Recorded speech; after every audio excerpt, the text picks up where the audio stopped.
குற்றவாளிகளை இன்னும் நிறைய கைது செய்ய வேண்டும். அங்கே கேமரா பார்த்து இன்னும் குற்றவாளிகள் 2 பேரை கைது செய்யவில்லை. அதை உடனே கைது செய்ய வேண்டும். ஒரு 3 கோரிக்கை நான் வச்சிருக்கேன் முதல்கிட்ட, அதை உடனே முடிச்சு தாரேன்னு சொன்னாங்க.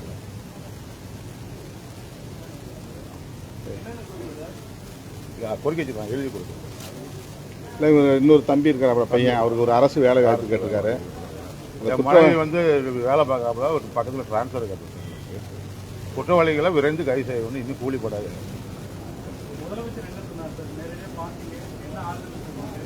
இல்லை, தைரியமாக இருங்க, எல்லாமே நடவடிக்கை எடுக்கணும்.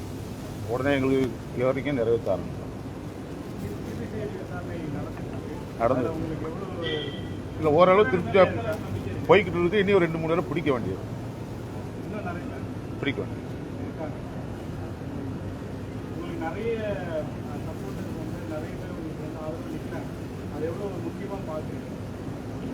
இல்லை, அது அவங்க ஆதரவு தானே. நானும் கொஞ்சம் தைரியமாகவும் இருக்கேன்.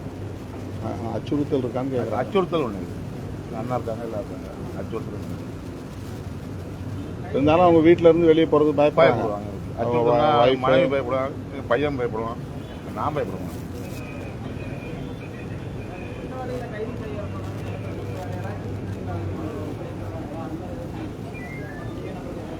இல்லை, தடுப்பதற்கு சொல்லியிருக்கேன். யாரெல்லாம் சொல்லியிருக்கேன்.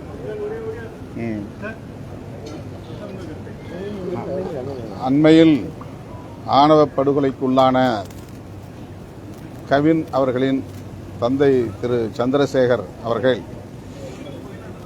இன்று மாண்புமிகு முதல்வர் அவர்களை நேரிலே சந்தித்து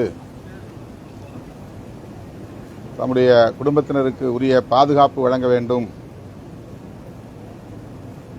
தொடர்புடைய குற்றவாளிகள் அனைவரையும் கைது செய்ய வேண்டும், அந்த கொலையில் கூலிப்படையினருக்கும் தொடர்பு இருப்பதாக தெரிகிறது, எனவே யாரும் தப்பித்து விடாமல் இருக்கக்கூடிய வகையிலே உரிய நடவடிக்கைகளை மேற்கொள்ள வேண்டும் என்று வலியுறுத்தியிருக்கிறார். அத்துடன் தன்னுடைய இளைய மகனுக்கு அரசு வேலைவாய்ப்பு வேண்டும் என்றும் கோரிக்கை விடுத்திருக்கிறார். முதல்வர் அவர்கள் கனிவுடன் இந்த கோரிக்கைகளை செவிமடுத்தார், நிறைவேற்றுவதற்கு உரிய நடவடிக்கைகளை மேற்கொள்வார் என்று பெரிதும் நம்புகிறோம்.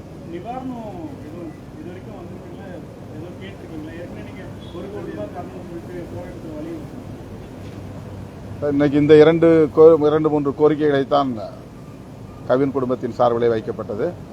குறிப்பாக அவருடைய மனைவி பள்ளி ஆசிரியராக பணியாற்றுகிறார். அவருக்கு சொந்த பகுதியிலேயே, அந்த கிராமத்திலேயே வேலை செய்யக்கூடிய வாய்ப்பை ஏற்படுத்தி தர வேண்டும். வெளியே செல்வது பாதுகாப்பற்ற ஒரு சூழலாக இருக்கிறது என்கிற கவலையை வெளிப்படுத்தியிருக்கிறார்.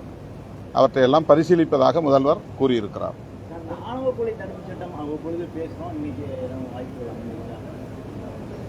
இந்த சந்திப்பில் அதை பற்றி நாங்கள் பேசவில்லை. அது ஒரு அரசியல் கோரிக்கை. இப்போதைக்கு இன்றைக்கு கவின் குடும்பத்தை சார்ந்தவர்கள் முன்வைத்த கோரிக்கைகளை மட்டுமே முதல்வரிடத்தில் நாங்கள் பேசியிருக்கிறோம். ஆணவ கொலைகள் தடுப்புச் சட்டம் இயற்ற வேண்டும் என்பதில் விடுதலை சிறுத்தைகள் கட்சி தொடர்ந்து உறுதியாக இருக்கிறோம், வலியுறுத்தி வருகிறோம். மாநில அரசுக்கும் அந்த அதிகாரம் இருக்கிறது என்பதை ஏற்கனவே நாங்கள் சுட்டிக்காட்டியிருக்கிறோம்.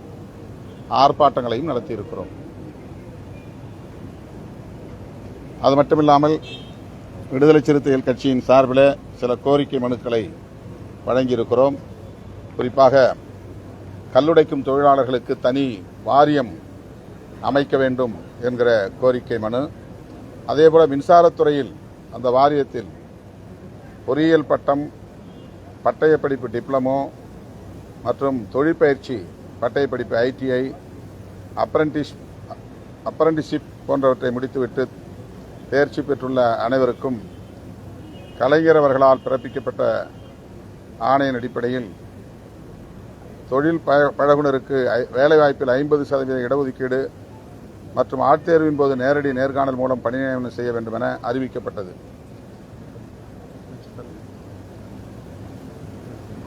அந்த கோரிக்கைகளை இன்றைக்கு முதல்வரிடத்திலே அவருடைய கவனத்திற்கு கொண்டு போயிருக்கிறோம்.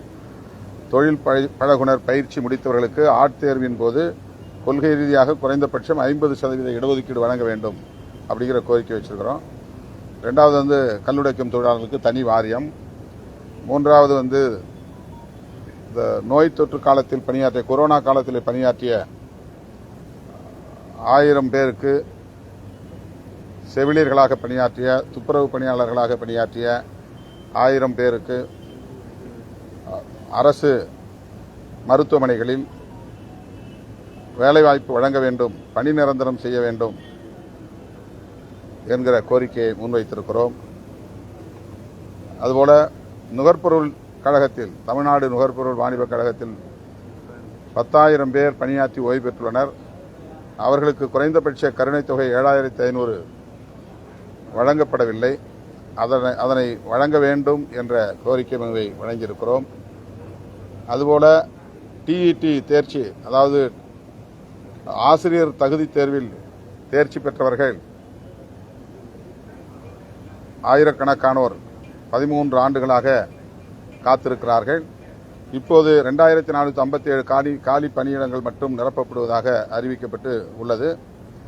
எனவே தேர்ச்சி பெற்ற அனைவரையும் காலியாக உள்ள 19,725 இடங்களில் பணி நிரப்ப வேண்டும், அவர்களுக்கான வாய்ப்பை வழங்க வேண்டும் என்கிற கோரிக்கையை முன்வைத்திருக்கிறோம்.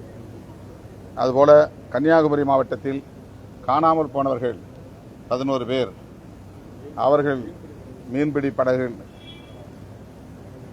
விபத்து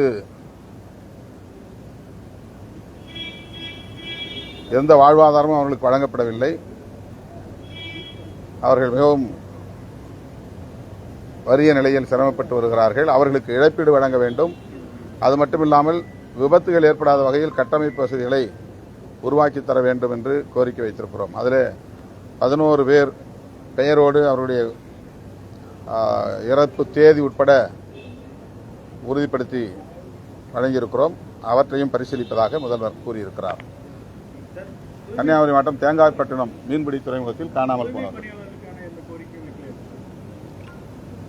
அது பற்றி இன்னைக்கு எதுவும் பேசல.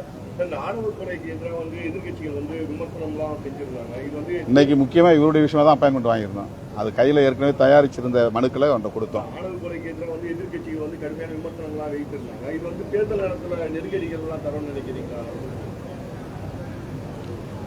இல்ல இது மிகவும் முக்கியத்துவம் வாய்ந்த ஒரு கோரிக்கை.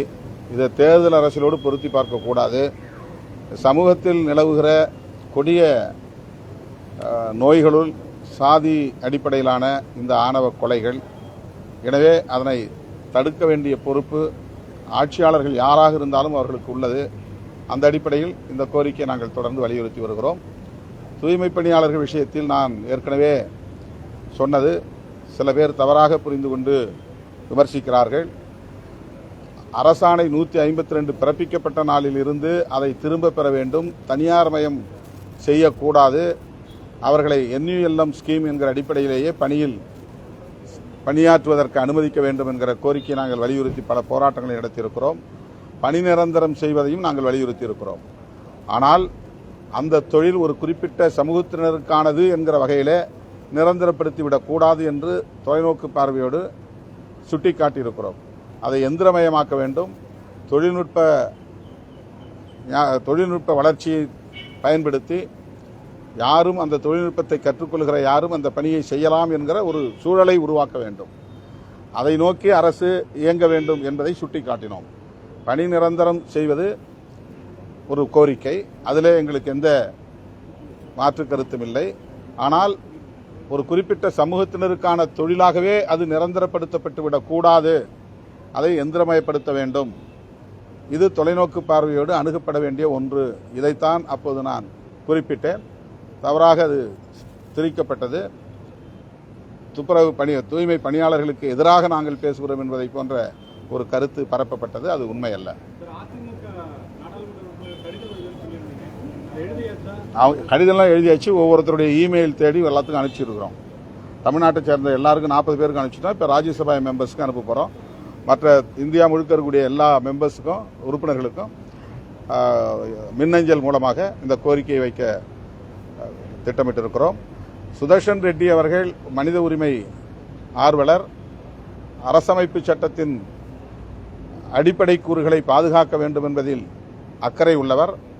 அவர்தான் குடியரசு துணைத் தலைவராக தேர்ந்தெடுக்கப்பட வேண்டும்.